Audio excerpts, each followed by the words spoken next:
Mic, yeah, test the mic. You good? Welcome to the Walsall Town Hall, where we've got a rather packed night of boxing for Black Country Boxing Promotions. My name's Paul Webb. I'm here alongside Adam Harper and Phil Barnett. We're bill is topped by Tom Stokes versus Tyler Denny for the Midlands title fight on the line. We've got various guys on at the moment, and it should be a pretty good night of boxing. I think so. I think the main event particularly is one to look forward to. Midlands area title, obviously, you know, local rivalry. It's a belt that everyone respects, that wants to win. The fans make that step up and see where he goes going forward. I can't wait to see this fight. I think we've got two young lads who are so hungry for it, and I think I just think it's going to be a great fight all over. Both undefeated.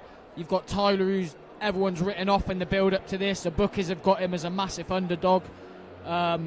I train with Tommy, so my loyalty lies with him, but ultimately I think it's going to be a great fight, and I think the public who have turned out in massive numbers today, Errol Johnson's put on a great show. I think the fans are the real winners here, because Tyler Denny and Tommy Stokes are not going to get paid enough money for what's going to go on in that ring later on this evening, and we've got a good undercard as well.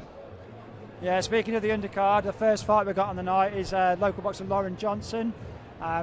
Female boxing obviously at the moment seems to be taking over. We've got Caci Taylor in her first world title fight coming up shortly. How do you think the women's game's going at the moment? Yeah, it's incredible. Obviously 2012 Olympics changed it. Caci Taylor was a name, and it says a lot about Caci Taylor that she was a name in women's boxing before women's boxing came even close to taking off in this country. 2012 just blew it out of the water. Obviously we had Nicola Adams, Savannah Marshall obviously was a big name, medalled at the World Championships, didn't come off at the Olympics, but it really sort of broke through, and that's, you know, we've seen it in different sports in the Olympics where a bit of spotlight makes a massive difference, and that's what's happened with women's boxing, I think. And she's in with an interesting test tonight, Adam, someone whose record on paper doesn't look particularly good, but he's been in with a lot of very familiar names, and certainly has far more experience in the professional game than Lauren. Yeah, she's I've got it down here. She's been in with some big names, noticeably Cecilia Brackhorse in 2 fights. This is a Colombian who lives in Norway, and she's a unified welterweight ladies champion who's been beaten in 31. She didn't stop Goranova, and I can't see Johnson stopping her tonight, if I'm honest, based on this. She's also been in with our very own Jane Couch 4 times and only got stopped once, so she's been in with world champions. You know, I think Johnson is in with a real hard fight tonight, I really do. I think this is going to be a tough test for her, and if she hasn't trained properly, it all depends what's left in the other corner's tank, I guess, because if she's up for it and she's not just here for the money, this is going to be a tough fight. And we touched on it there, that women's boxing took a while to take off in this country, but that's Cecilia Brackhorse. You know, she's been sort of chief support on some big Sauerland promotions in Scandinavia and in Germany. I mean, you know, it shows the pedigree that she's got coming into this. I mean, fighting as a professional boxer, and the format of being 4 2-minute rounds as opposed to 3-minute rounds, do you think that's something that realistically could change as women's boxing does take off in the country, or do you think that's a format that's here to stay for them? Well, I can do 4 30-second rounds, so Adam's probably the best man to talk to about that. Personally, if I'm honest, I think you look at people like Caci Taylor, she doesn't exactly look like a boxer, but she fights like a man, same as Nicola Adams. I think they should be looking at developing to 4-3s at the elite level of women's boxing. You know, they should be treated equally, and I think 4-3s, they should start stepping up to that kind of level. That's my opinion. I'm not saying I'm right, but I personally believe that some of them have definitely got the capability to do so, yeah. Especially the ones with amateur pedigree, you know, that are used to fighting that distance, but are, you know, a lot of the time, like Adam said there, they're more professional than a lot of guys, a lot of males that you'll see in professional boxing. You know, they're into it full time, they're training full time. And I think it's the trickle down effect. So obviously the likes of Caci Taylor sort of spearheading the movement, but realistically 2 years ago the likes of Lauren Johnson, if we're being perfectly honest, possibly wouldn't have got on a show like this. It's only possibly wouldn't have even walked into a gym. You know, you're getting girls that walk into gyms now because of people like Nicola Adams, Savannah Marshall, Caci Taylor. You know, obviously Lauren's got a lot more experience than that in the game, but it's probably given her that freedom to go and actually make a crack of it, rather than feeling like it wasn't socially acceptable or whatever ridiculous thing. Yeah, 100% I agree with that, but I'd also like to talk about, there's also a local young lady who's, I think she's just turning professional now. She trains at Second City Gym. Her name's Kim Shannon. She's either done a lot of sparring with Nicola Adams, or she's boxed Nicola Adams, one or the other, but around the local area in Birmingham, when Kim Shannon turns professional, she's going to be a real hot prospect, and I think she's going to go all the way as well. So women's boxing, not just in the UK but in Birmingham, is getting bigger and bigger. I know BCB have signed up another female boxer, I can't remember her name, but around the area in Birmingham and the Midlands, it's really picking up. This is only Lauren's second fight. I mean, she's experienced as an amateur. How do you find that the biggest difficulty, the transition from going amateur to pro? Obviously there's certain main differences that are very obvious to see, the lack of the head guards, but what did you find is the biggest change? Well, funny enough, when I turned professional, I'd done a season without head guards. The little gloves are a massive difference.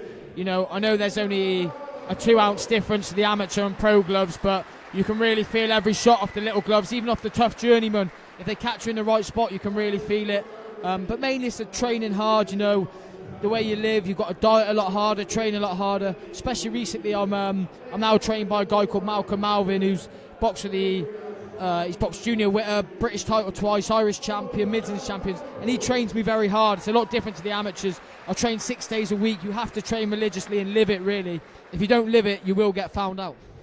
How hard's that balance, though, between, making a living and sort of being, it's a bit like a semi-professional footballer, isn't it? You've got to be committed enough to push on to that level, but at the same time, at this stage in your career, you've got to pay the bills. 100%, and in aspects, I'm lucky. I've got some great sponsors who were backing me on my quest when I was meant to go to Australia for my Commonwealth. They supported me. I could take a bit of time off work, but now I haven't got that big fight. I was back at work the Monday after I found out the bad news, and I've got to go and earn a living. So it's hard to find that balance of getting up early and doing your run, sticking on your diet, then going training, getting home at 10. Normally I'm up at 5 and in bed by 10:30. It's a long day, but it's like my coach says, it's the 3 Ds: desire, dedication and discipline. If you've got those 3, you'll get through it, and that's what it's all about. It helps when you're a teacher and you only work half the year, though, Adam, doesn't it? Say that again. It helps when you're a teacher and you only work half the year, anyway. Well, yeah, that's another thing, yeah. Don't start giving me abuse on Facebook for that. Well, our first fight's just moments away. For those watching the stream on BCB Facebook page, please feel free to comment and join in. Like I said, we shouldn't be too long away now from Borislava Goranova making her entrance. It's nice to have a strong fight straight from the start, isn't it? Sometimes you see a bit of padding on undercards, but this is a decent spectacle to kick it off with. It should be. I mean, it's my first time seeing Lauren live, so I'm excited to see it. Like I said, I've seen Nicola, I've seen Caci, I've been hearing good things about Lauren. The people that work with her in the gym seem very positive on her. Like I said, this should be an interesting one. I think, Adam, you talked about equality. She's been sparring. I know she was sparring Luke Walker, I think, 6 months ago, and so she gets in amongst it and she proves herself. Definitely, yes. I know that Lauren does get in the mix and she doesn't want any special treatment for being a lady. But I truly think she's in a very, very hard fight tonight. And I think if Goranova has got anything left in the tank and she's not here for the payday, I think this will be a real test for Lauren. I really do. But we're going to see what's left in the tank of Goranova in a minute. And funny enough, me and my friend who's with me tonight, we were in Swindon last night and Goranova was in the corner for the other ladies' fight last night, and now they swap round. Very mad how these. That's teamwork for you. That's teamwork, and I've got a lot of respect for these away fighters, and especially the guys that come overseas, probably get paid not much money. It's a mad lifestyle, so massive respect to them. Yeah, and again, it's always good to see a female working in the corner. Again, these are all steps towards what we like to see, and it's great that BCB are certainly pushing the women's game as much as anybody else. Yeah, because like we say, people like Katie Taylor, who I know we keep referencing, but she made a big breakthrough. But at the same time, apart from that top level women's boxing, a lot of promoters in Britain have been slow to support the grassroots women's boxing. And I think some of it has also been slightly reluctant. I think there's certain, obviously, promoters. I think Frank Warren historically was against the idea of it, but it's like anything, I suppose. People are willing to adjust to change, and we're certainly at that position now. I think the next couple of years the sport will always struggle to be as big as the men's, but if you get the right fight, you get the right two opponents, the fight will sell regardless whether it's male or female. At the same time, when you come to a show like this, even if it is an all-male show, it's often the women that are getting more into it in the audience and shouting the loudest anyway. Yeah, I agree with that, especially when they get a couple... Especially when Adam Harper's fighting. I don't know about that. I think after a couple of drinks and the ladies love a night out, I think, like you said, they get involved. It's great to see women boxing. It really is good to see it. And, I'm really looking forward to this fight ultimately. I think it's going to be a great test for Lauren. And hopefully after this she can start working her way towards title fights. That's what she needs, I think. Well, the atmosphere is picking up here at Walsall. Lauren's currently making her way to the ring. It's a slightly slow or slightly delayed walk, but she's obviously just taking her time and will be here when she's ready. I was going to say, it reminds me of Prince Nassim's ring entrances. About 15 minutes, I'm expecting to see a gold chair any minute. Absolutely.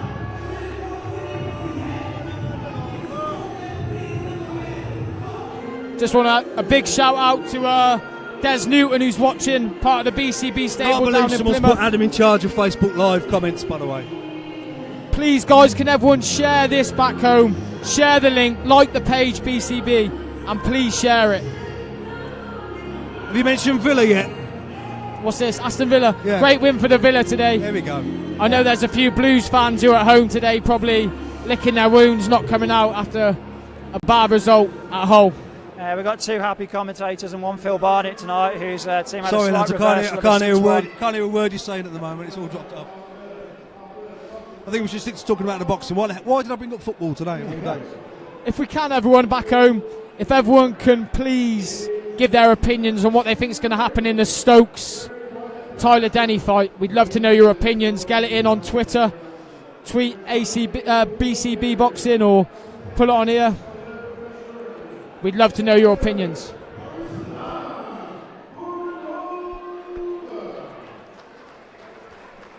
You better keep winning, Des Newton. Newton. Fight, get a round of applause as well. You know, to come all this way. Absolutely. Record. Like I said, it's a good, respectful crowd tonight. Plenty of VIP tables with plenty of food left over.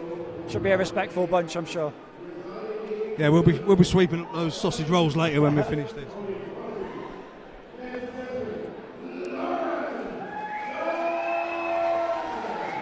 Looks calm, looks confident.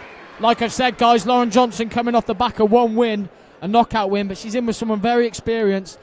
Let's see how serious she's taking her training, and we also need to know that if Goranova has got anything left in the tank, I truly believe this is going to be the hardest test Lauren Johnson's had, sparring or in a fight. I truly believe that. I mean, Johnson has a fairly clear height advantage and also reach advantage, so he's beginning to get on the wheels, get to boxing. It'll be interesting to see if Goranova can fight inside and cut the space down, and we're underway. You'd expect Johnson to be the fresher of the two, but like Adam said, it's a case of seeing what's left in the tank. You know, fighters can get old overnight. Absolutely, and with it only being an 8-minute fight as well, it's key for Lauren to get busy early. The rounds can fly by very quickly, and potentially looking at a little bit of a break after coming out of this fight. So she needs to get her shots landing early. You can of course, see the thing about experience is pacing yourself as well, isn't it, I suppose? That's what I was going to say about Goranova. She looks like she's just relaxed, eased into it, no stress, but she's not really putting anything in her punches. Oh, it's a heavy exchange from She's Lauren. taking the initiative there. So like bouncy on her feet. Like I said, the size difference is from where we're sat is very noticeable. Lauren commanding the centre of the ring. I just think Johnson needs to be busier. She's just up to southpaw, but you know she needs to be putting her punches together and combinations in here. Yeah, I think it shows a clear show of confidence there that she switched to southpaw so early into the round. Like I said, I imagine we'll Jab's see her nice switch and hitting. quick. Nice and quick jab. That's a decent left hand from Johnson. Johnson's still in southpaw here, but not really throwing a lot. This is where she should be really trusting her fitness and pushing It's it on a strange bit considering she had that breakthrough early on, and then she switched and stepped off a little bit. But again, I guess it's sort of learning how to pace yourself at this stage in your career, isn't it? Absolutely, and she looks very comfortable in there. Another decent left jab from Johnson. I just think she should be looking to double her jabs up here. And she's caught with a little short counter left hand there. And again, another left hand. Seems to be walking onto these. Be careful. But Goranova just seems to be, I don't know if she's here to survive or pacing herself. She doesn't really seem to be too interested in engaging at the minute. She's landed 2 counter left hooks almost accidentally there, and when you've got Johnson's reach advantage, you want to be making sure you capitalise on it. Absolutely. It's a fairly clear round for Johnson. Not the busiest round we'll probably see all night, but a comfortable one to get her going. But then we'll probably learn more from the second round, won't we, Adam? The fact that she's felt it out, and you know, if she has got that confidence and that aggression, then she'll come out and dominate it. You'd like to think Carol Johnson and Paul Mann will be telling her to step it up now and put a bit of pressure on. You know, she needs to start trusting her fitness, and I think she needs to believe in herself, start putting some combinations together and working what they've been doing in the gym. Goranova doesn't look like she's really interested at the minute, so let's see what she's got, let's see what she's about, and step it up a bit. It's interesting to see Goranova stand between the rounds. Like I said, advantage of these quick, short, sharp rounds. There's probably no need to take a break early. It's a bit of bravado as well, isn't it? Yeah. Do you know, funny enough, some people say that, but in my 10-round fights, I never sit down. I've never sat down apart from my first amateur fight. And I think you don't sit down in sparring, so why would you want to sit down in a fight? That's my opinion. I think it's just doing something that's completely alien to yourself. But that's my opinion. I'm not saying it's right for everybody. Goranova getting her hair tied up as well between rounds, with the reason why potentially she might have been standing up, and she starts the round quite a bit quicker. It's not a problem I'll ever have. It's a decent left jab there from Goranova. She's gone back orthodox now. I'm not sure whether those two counter lefts that she was caught with obviously corresponded with her going southpaw. I don't know whether that was a bit of bravado or whether she's naturally two-handed fighter or not, but it'd be a coincidence if it was the reason that she was caught with two. Some smart work inside by Johnson there, because I'm managing to close the distance a little bit better than she was early on. I think this is nice here. That's good. That's better. Long to mid-range distance rather than smothering her work. She's a taller boxer. She should be looking to use her reach. There's no point wasting that advantage, is there, unless you have to? No, definitely not. Not against someone so short like Goranova, who's just overreached here. And Johnson switches southpaw again. Which is again roughly the similar time into the round, about 30 seconds or so into the round. But in the first round, she'd had some real success before switching, whereas this has been... Yeah. Nice short right hand there landed from Johnson. An uppercut on the inside, but Goranova, to be fair, managed to move herself off the ropes there and circle quite nicely. I was doing my research, guys, on BoxRec earlier, and I did notice that Johnson's only one of two in her weight division. Nina Bradley from Nottingham. I know there's been talks in the past, I've heard it in the gym, these two fighting for maybe an English title. So Johnson needs to come through this and look impressive. Because I guess, again, that is one of the challenges almost like for the much lower weights for the men's category, women in general, trying to find suitable opponents, with so many of them fighting in Norway and sort of Sweden and Scandinavia. Yeah, the same as the flyweight division for the men in this country. You know, half the problem is you know, a lot of the purse is going on bringing someone in and hoping that they don't pull out at the last minute, and just finding someone. You don't know what the record. You can see the record, but you don't know what calibre they're actually going to bring. Better round for Johnson there in the second. She takes a seat. Well, she took less, but she still wasn't aggressive enough. Yeah, aggressive, busy enough. I think she could still be busier. I think she's a bit too comfortable now. By the looks of it, she knows she's going to get through this fight. She's taken her foot off the gas a bit. I've got her winning both rounds, 2 10-9 rounds, but if she really stepped this up, I truly believe the size difference. I truly think she could stop Goranova. As a rookie professional, though, it's a fine line, isn't it, between trying too hard to impress and coasting it. Well, she should be looking at, especially with the jab, with the height advantage, with the reach advantage, with the age difference, you'd like to see her pushing it a bit more. 100%, yeah, you'd like to see it, and I 100% agree. It's easy to get carried away, and your fans are here, and you don't want to do too much or too little. It's easy for me to say it sat up on a table. I'm not the one in the ring, but from the outside looking in, I think she could stop her if she wanted to here, but again, she has to believe in her own fitness and her own work. I think Goranova's only been stopped, I think, 4 or 5 times in more than 40 fights, so she's got experience of reaching the final bell. She knows what it is she needs to do. And like I said, I think it will take something quite special from Johnson to get her out of there. But she's starting the rounds in southpaw mode again. I do agree with you there. But she didn't like it when Johnson took it to her in the first round. Johnson didn't sustain it enough to really put her under and test the metal. So like you say, she's obviously durable, or she has been durable. We don't know how durable she is now. But unfortunately, Lauren's not really taken it to her since that initial success to really test it.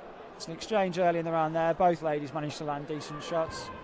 Johnson again switching back to a conventional stance and getting back on the jab. One thing I've noticed, guys, is when Lauren Johnson does engage, her chin is right up in the air. That's the only thing. She's been caught when she's engaging. She's not tucking her chin down. Her chin's right up in the air. There we go again. We're just seeing every time. Chin's up in the air and she's getting caught. Exactly as Adam said then. She was caught with a counter left hand as she was reaching in.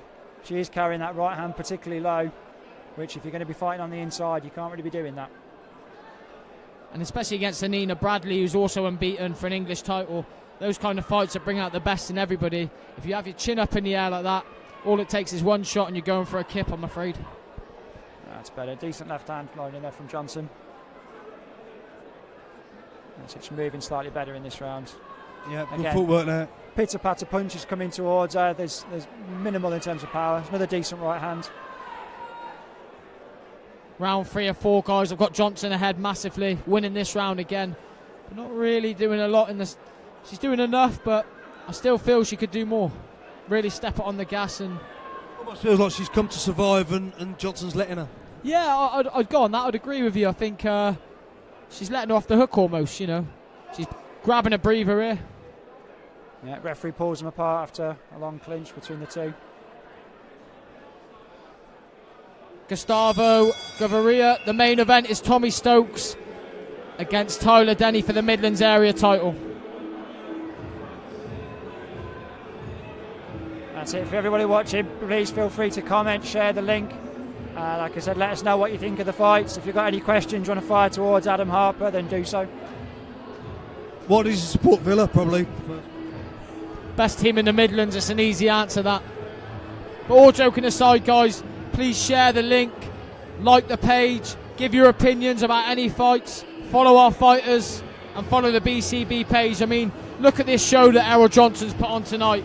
I was at a show in Swindon last night. I won't mention whose show it was because it was in a nightclub. I paid £35 for a ticket. I was stood up all night. It was the worst show I've ever been to. Errol Johnson, he's put on a great show here tonight, you know. And it's these kind of shows that help boxers at my level at the bottom of the tree. I think Errol's definitely got a good thing going with the town hall. It's a lovely venue. It's just the right size as well. If they get a bigger show or a bigger event, they can open up the top tier. But it certainly suits for the type of fights we have on tonight. It is, and there's nothing wrong with sports hall shows, and you know the grassroots boxing has to happen wherever it happens. You just, you know, like you say, we're blessed around here that you have got such a beautiful venue to have it in. Holds the atmosphere in. You know, it looks good. It's a proper night out, isn't it? Great night out for the fans, 100%. Last round coming up now for Lauren Johnson. I've got her 3 rounds up, but that chin is still in the air, guys. Yeah, Johnson catches a couple coming in then. She starts the round in southpaw, which, again, she's obviously got her reasons for doing so, but I do feel she is stronger when she's fighting orthodox. She doesn't pop that right jab out quite as well as she does in that conventional stance, which she switches to now. It's strange in his second fight to be doing that. I don't know enough about Lauren's amateur career, but in his second pro fight, it's strange to be switching stances. And is it arrogance? Is it what suits her? Is it overconfidence? Is it mixing things up? Do you know, I've never paid attention in the gym too much to Lauren, so I can't answer that question. I think Lauren was a national champion in the amateurs. I know she went to America and boxed under Wodensborough under Steve O'Rourke, same gym as Tommy and Josh Stokes and Ben Whittaker. So she's had a good amateur career, but I don't know. Just tonight, she just doesn't seem to be stepping on the gas enough, in my opinion. A decent little short left hand there as Goranova stepped away and put her right hand down. Like I said, Johnson looking to force the pace towards the end of the 4th round. Adam, does she almost need to be caught with one with that chin in the air? To you know, it's a learning game at this stage in her career. Do you know, the dangerous thing is, I think she's been caught with about probably 15 of those tonight. Luckily, Goranova hasn't got enough power to scare her or worry her, but a big puncher, maybe Nina Bradley, who's probably a bit more fresher, and one of those shots could end it and be game over for the evening. So I think it's something they need to address in the gym after this, definitely. Yeah. Chin's been in the air. Good fight, one after the bell there. I don't think it was intentional, but I think we can see which way this is going. The fight goes the distance. Should be fairly comfortable for Johnson. How have you got it, Adam? I've got it as a 40-36 to Lauren. Good performance, solid performance, but I do think there's areas to work on, but that's going to happen at this level. She's only in her second pro fight. She hasn't boxed for a few months, but definitely a lot to work on in the gym, and come back, you know, get back in the gym in a week or so and start working on it for the next fight. Who knows, it could be the English title. And at this stage of her career, I suppose experience and getting rounds under her belt is really key, more so than the performance, as long as she gets that win. Yes and no, because like Adam said, there aren't that many fights out there, particularly at domestic level. She suddenly gets, you know, you can keep bringing in foreign opponents and not being able to properly test yourself, but a next meaningful fight will be against the only other fighter at her weight in the country, and that is a steep learning curve. I agree with you on that. I think to say that her next real test since the amateurs could be Nina Bradley. If that comes in 18 months, you know, she'd have gone a couple of years without a proper test, but she would have got in the amateurs. So, you know, I personally think you can only learn so much, this is my opinion, from boxing these journeymen week in, week out. You can get into bad habits. Did we see some bad habits tonight? I think we did. I think she needs to step up ASAP, I truly do. But like we said about the flyweights in the men's division and stuff, there's not much. It's a big jump from fighting anyone who'll come in to give you experience and anyone of note, because there aren't the fighters out there to make that jump up. I agree with that. As expected, Lauren takes the win. Like I said, a fairly formality of the 4 rounds, but she gets a decent applause from an appreciative crowd.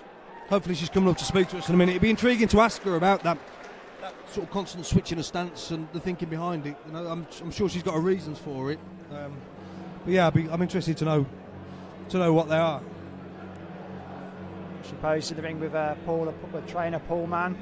Because that's the first of our fights tonight. We've got several more to go. So if you are watching on Facebook, do stick with us. Feel free to comment. We've got a really solid main event tonight. The Midlands title, which seems to have gone through a while where certainly certain weight classes that hasn't been contested for a number of years, and now we've got the light heavyweight one being contested soon, Ricky Summers.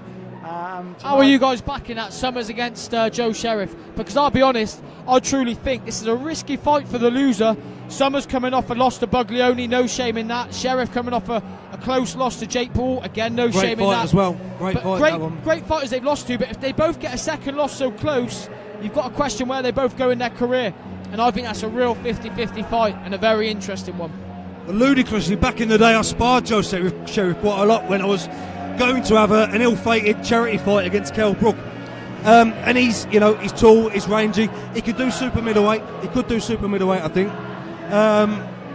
But that's where he wants to fight, and great fight he was in last time, good technical fight, needs to believe in himself a bit more. I think we've got Lauren coming up now. I'm going to scoop to the side.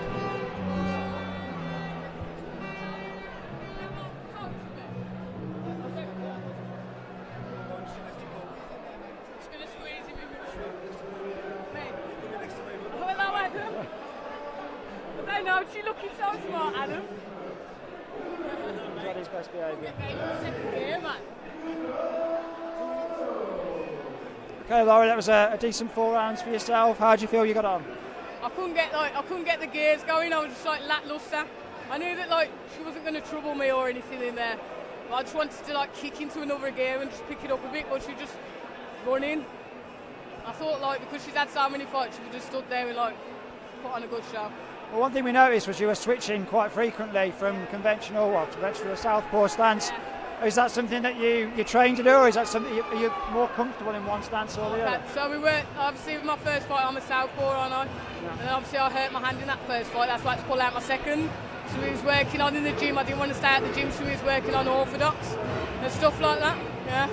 Well, we were discussing as well, obviously, in your division there isn't exactly a deep pool of women to choose from. How difficult do you think it is to find the right opponents for yourself? Because you've got to keep busy, but... Well, in this one, it's we've had 3 or 4 opponents, and we've had people come in at last minute.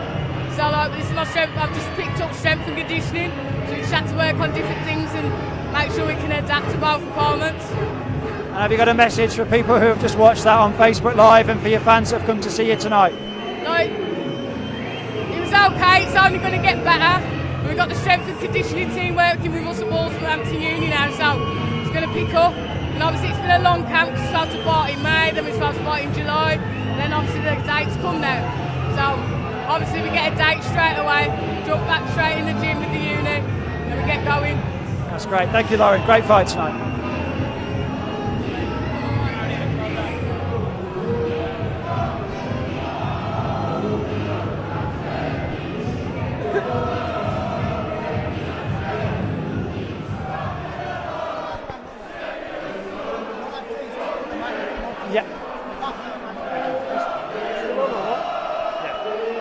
Guys, we've got a great travelling support for Luke Caci. I think he's brought about 100 fans up from Stoke-on-Trent, which is brilliant.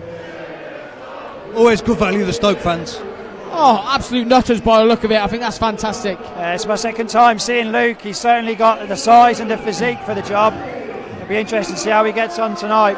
And against Curtis Gargano, again, another very experienced boxer. So many of the guys in the away corner tend to be. I actually spoke to Gargano earlier, and he said his toughest fight to date is Tommy Tatham. Tommy Tatham's a big light heavy. He was training under Carl Ince. He was a good amateur Tatham. Not very technically, he wasn't the best technically, I say, but absolute brute strength, absolute noise here. And he said Tommy Tatham with his hardest fight, and his aspiration is to get to 200 fights. He's too old for 300, but Gargano said he wants to be the best journeyman in the country, and he says he does it purely just for the money to provide for his family. You can only admire that. And he trains with William Warburton and Jamie Quinn under Joe Pennant at the Northside Gym in Manchester. So he's a typical journeyman, and I think he'll be here for the duration tonight. Certainly a great score, the Jamie William Warburton, probably my favourite journeyman to watch. You know, he's always, again, his record may not look great, but he always puts on a show, and he does have some decent scalps on his record. Like I say, as you say, 4 rounds here, 4 3-minute rounds. Luke will, it'll be impressive if he gets a stoppage. I'd certainly be very surprised, but starts off with some decent body work. That's a good one for Facebook Live, Adam.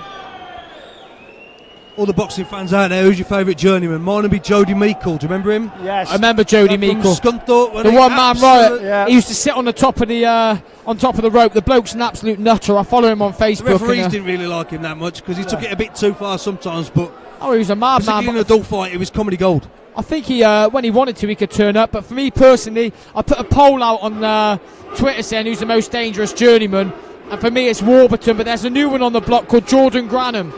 He was an amateur for Islington, won 34 out of 35. Now he's in it for the money, but if he wanted to, he could be a British champion, let me tell you that much. That's the problem. A dangerous journeyman doesn't get the work, does he? No, it doesn't. And I think you look at Warburton, and that tells a big story, doesn't it? Yeah. I'm a massive fan of Chris Hadaway, by the way, down in Plymouth.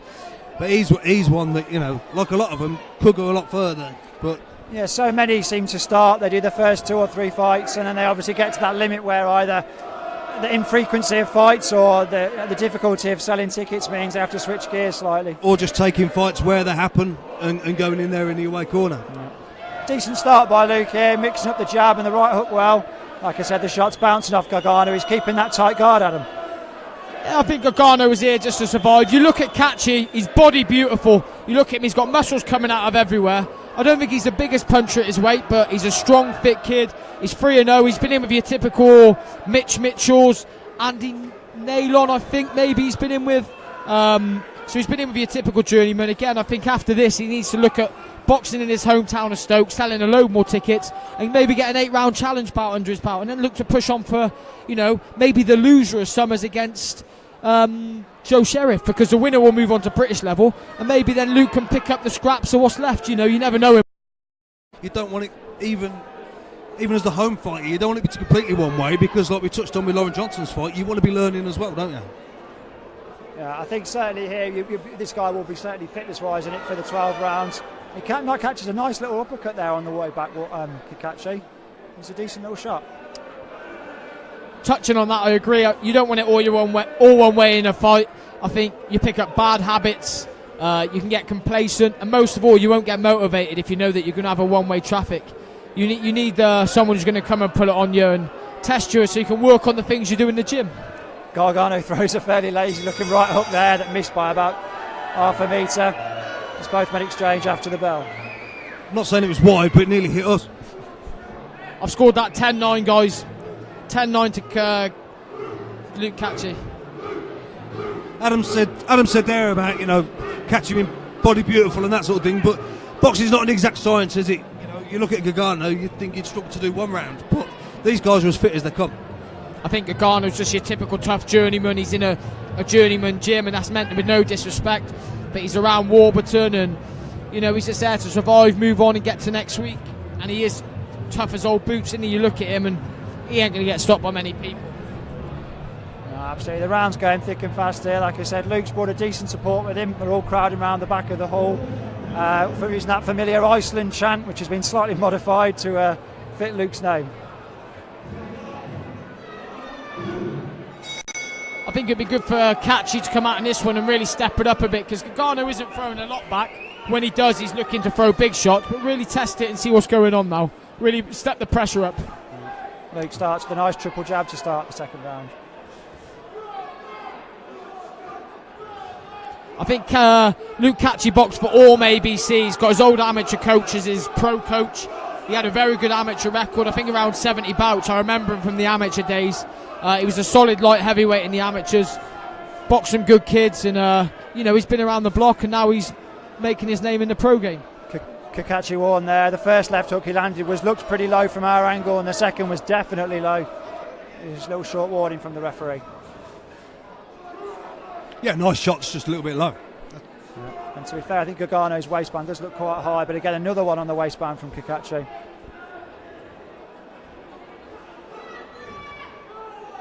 Wasn't much pop on those left hands. Again, Luke moving fairly well, landing decent combinations, but very little getting past that high guard.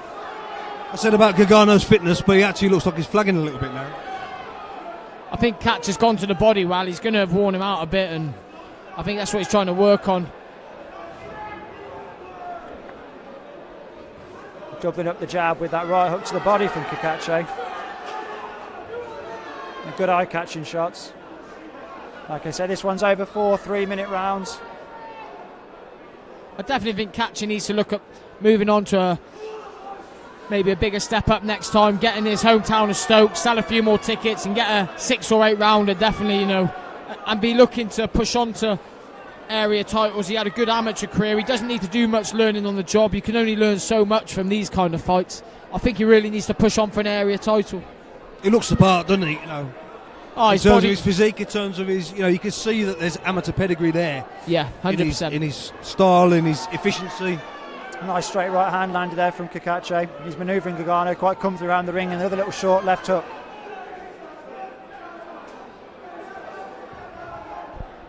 He's your textbook boxer, really. Caci's got his hands. He does everything. He does everything really well. I wouldn't say he does anything amazing, but nothing spectacular, but everything's solid. He does everything good. He does everything by the textbook. Yeah. A couple of left jabs then started to get through. Gargano started to carry his guard a little bit lower. Certainly no ambition coming for him, but he's taking a fair few shots here. You can see that Caci knows what he's doing. Go to the body to bring the hands down, go to the head, react when Gargano does come forward or react to something. You can see that he's thinking about what he's doing. Yeah, maybe I think it must be something they've worked on in the gym and had a game plan if they knew they had Gargano, but he's looking great in what he's doing. He's working the body, then the head, and there's not a lot more he could do against an opponent like this, I think. Just got to carry on doing what you're doing and staying as relaxed as possible. Yeah, just keep learning. The fans seem to be enjoying it. It's 2 rounds in the book. I won't ask you how you scored that, Adam. I've gone 10-9 Caci. You were right. But listen, guys, can you please comment, share, like the page? Any opinions on the fights? Anything you think of the fight tonight against Tom Stokes, Tyler Denny for the Midlands area middleweight title, or any other boxing questions you got to ask us? We will answer them, but please share and like our page. It's going to be rocking for the main event in here. Do you know what? As many people as possible to see it. If you haven't got down here, we want people to see it on Facebook so that they can see what the town hall's like when it's really going, and get down here and support local boxing. But it's fights like this that gets people out. You can have some cards where, again, I went to a card last night, there were no 50-50 fights. It was really poor value for money, in my opinion. Tonight we've got a Midlands area title fight, a great venue, packed out. We're going to see 2 unbeaten lads go half a leather for it, and that's what we need to see more in boxing. It's a strange thing with these kind of shows. I've been fortunate enough to have been ringside at lots of big events and huge world title fights, but one of my favourite fights I've ever seen live was here, which was Max Maxwell fighting Jason Wellborn. The 2 men just what a war that was, and just threw leather for 10 rounds. It was an incredible fight. You do get some good value at these shows.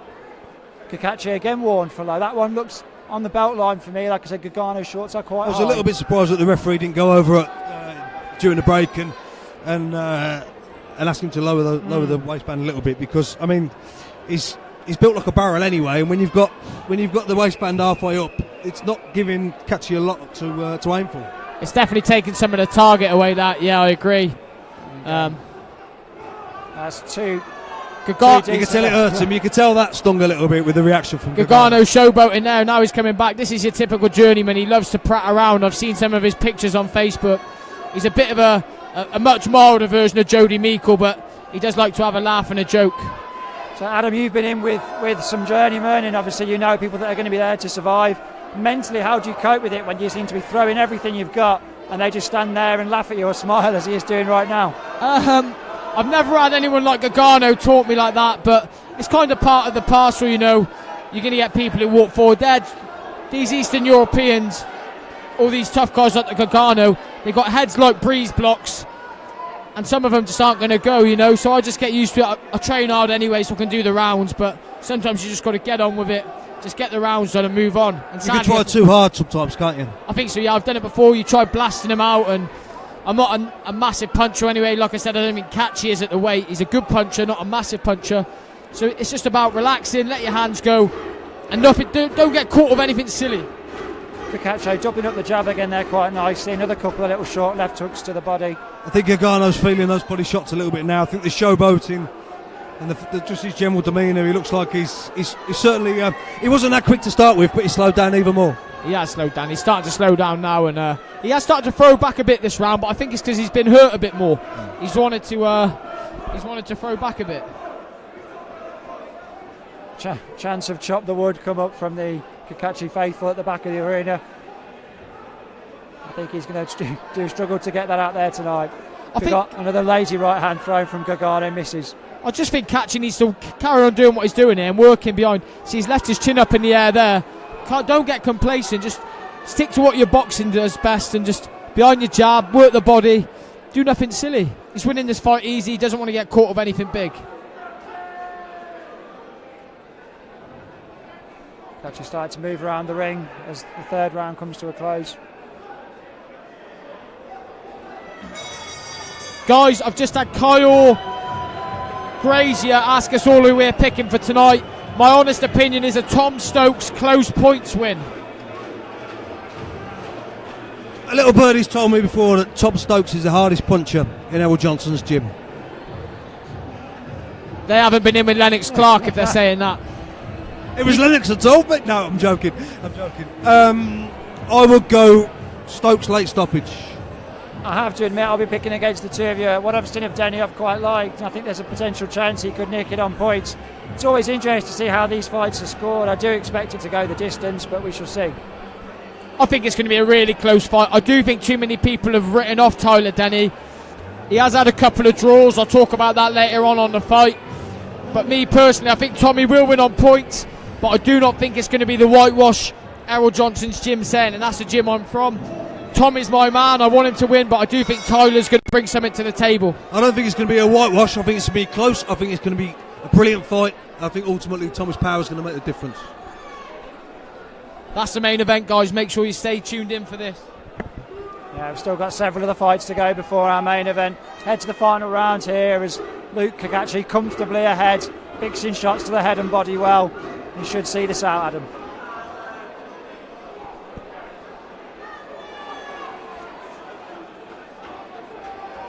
It's a nice short left hook landed inside.